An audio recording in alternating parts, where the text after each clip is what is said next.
Well, I first encountered him at the beginning of the famous week on Ben Nevis in 1960. I'd gone up there for the Saturday. I was just 17 years old and didn't really know anything.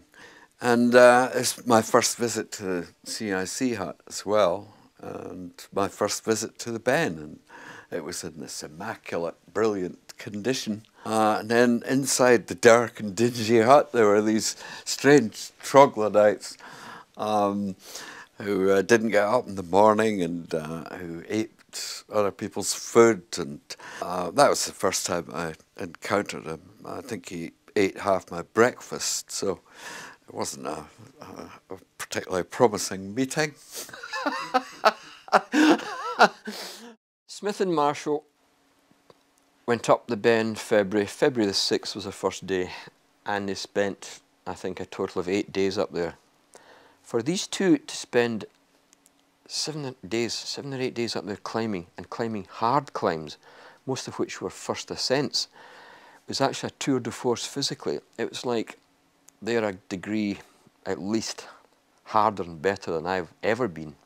For these guys, doing a new route was what you did. Yeah? Only idiots did other people's routes. Yeah, the thing to do, that's what climbing was, going where people hadn't gone before. And I think to the extent there's a real truth in that. That's the heart of climbing, is going where people haven't gone before. If you're not doing that, you're not really climbing. When I wrote that history of Ben Nevis, I've called chapter 9, which includes that week, the Pinnacle, because for me it was the very pinnacle of Scottish winter mountaineering. And it became set in concrete because about 10 years after they'd done that week, front pointing came in, step cutting was no longer required. So that week of climbing up there is an Olympic record, if you like, that will never be beaten. If you're going to talk about contribution to Scottish mountaineering, and indeed to the whole kind of legacy of mountaineering in Scotland, then Jimmy Marshall's name must come very close to the top of the list. So Jimmy really was one of the great pioneers of Scottish climbing. There's absolutely no doubt about it. And I think that he really takes his place amongst all the great mountaineers that have climbed and pioneered the Scottish crags.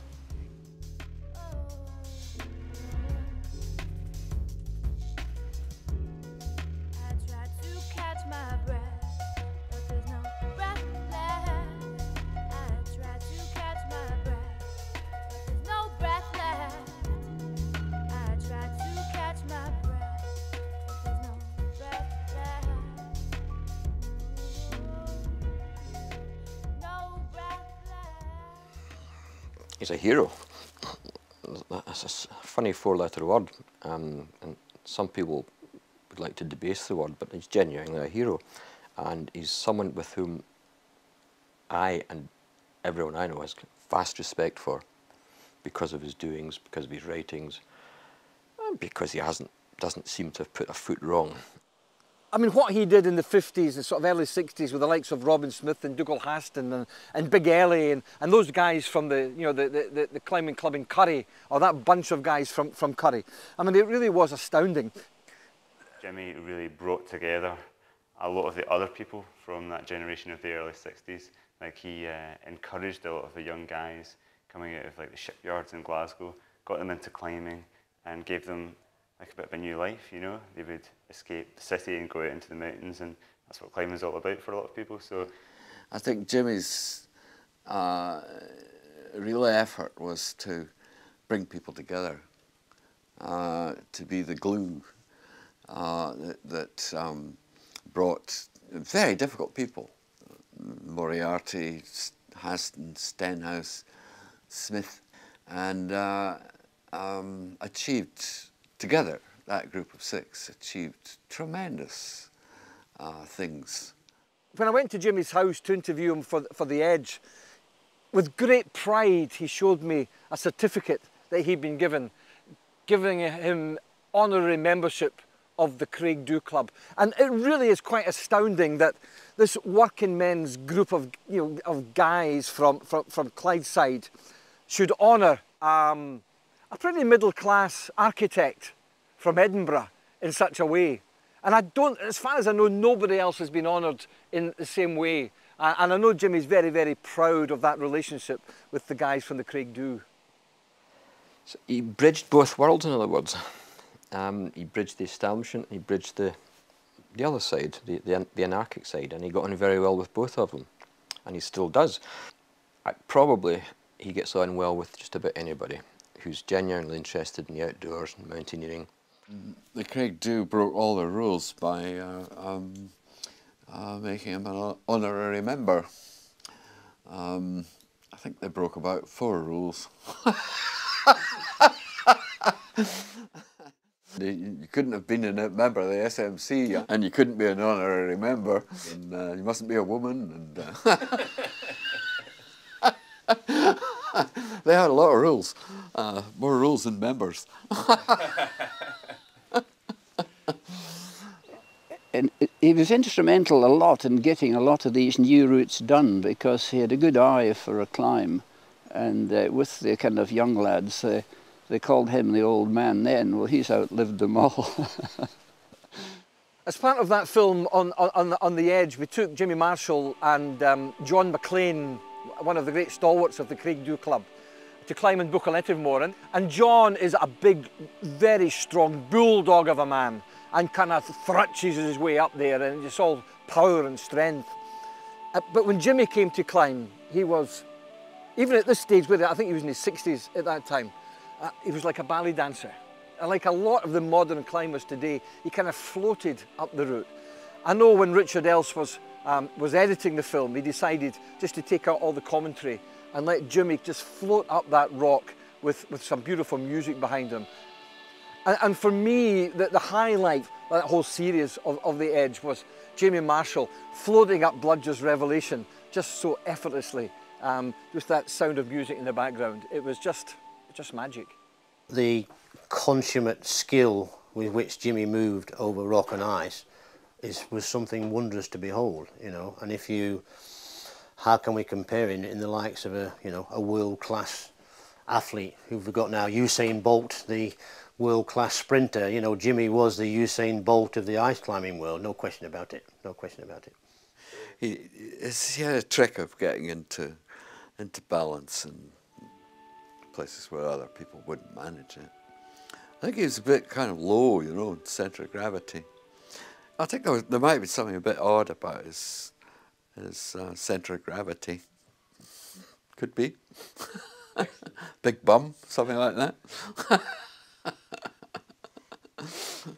Jimmy was a master of, step cutting and moving in ice, because we didn't have the aids, so he was a master at this. The difficulty and the enterprise that was involved in doing these routes then with the poor equipment and whatnot. And a lot of modern climbers don't realise that, because it was pretty crappy stuff we were using. The famous thing was that he could lead step cutting his way up a pitch faster than everyone else could second. So he was actually having to cut all of the steps, and in the same time people would just struggle up behind them using his handholds and take the same amount of time. Oh, absolutely terrific. I mean, just the best possible climbing partner you could ever have. I mean, it was an absolute pleasure to climb with him, yeah. And you never thought that anything was going to go wrong either, Jimmy was just an excellent person to climb with. And I mean, at that time, it's different now, of course, but at that time, you weren't supposed to fall off things. It was a bad idea. You'd die, probably.